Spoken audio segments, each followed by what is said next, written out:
শুভ দুপুর বন্ধুরা, আমি গ্রামে রান্নাঘরে রান্না করতে চলে এসেছি সাদুলাপাল ব্লকে। তোমরা সবাই কেমন আছো? আমি তো ভালো আছি, আশা করি তোমরাও ভালো আছো।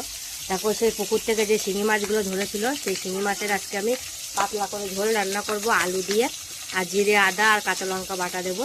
তা দেখো মাছগুলো আমি দিয়ে দিয়েছি, এই দেখো। বন্ধুরা মাছগুলো আবার ফুটছে, বাবা ফুটে আমার লাগলো।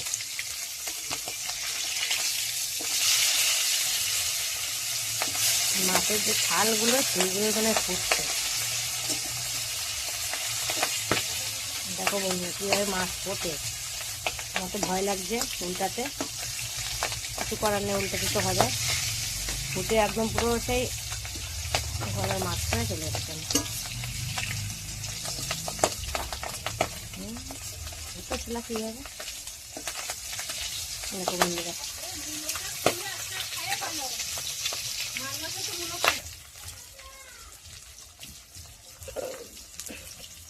মাছ ভাজা হয়ে গেছে, এবার নামিয়ে নেবো।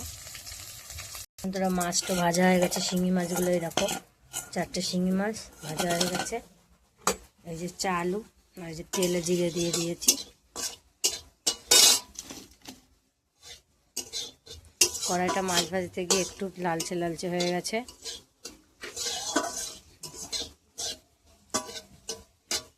জিরে সম্বারা দেওয়া হয়ে গেলে এবার আলুগুলো দিয়ে দেবো।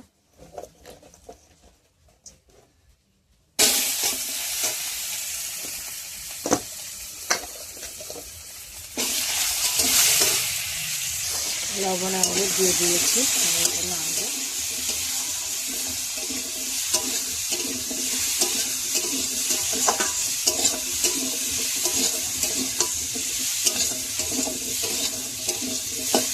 হালকা হালকা ভাজালে তারপরে আদা জিরে লঙ্কা বাটা দিয়ে দেবো।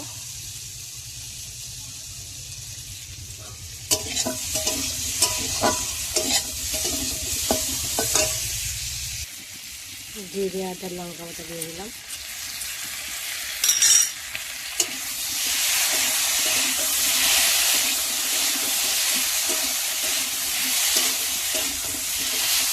ভালো করে কষাবো।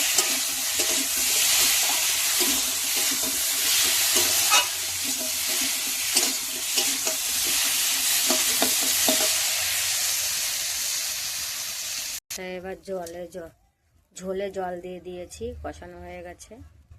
এটা ফুটলে তারপরে মাছটা আমি দিয়ে দেখো, খুব সুন্দর রোদ বেরিয়েছে বন্ধুরা।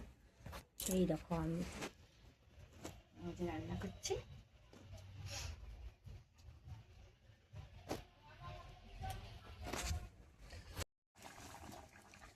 ঝোল ফুটছে, মাছটা দিয়ে দিলাম।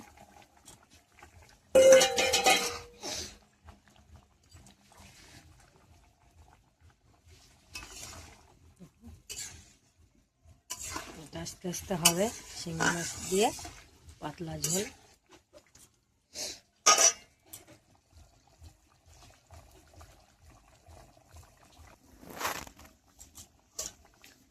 ঝোল বন্ধুরা দেখো ফুটছে, আমি একটু পাতলা করে রান্নাবো বলে এই দেখো।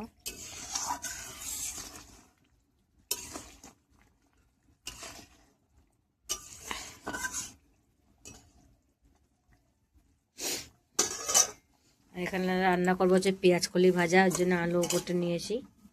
আর এখানে পেঁয়াজ কলি এরকম পেঁয়াজ আর এই আলু দিয়ে ভাজবো।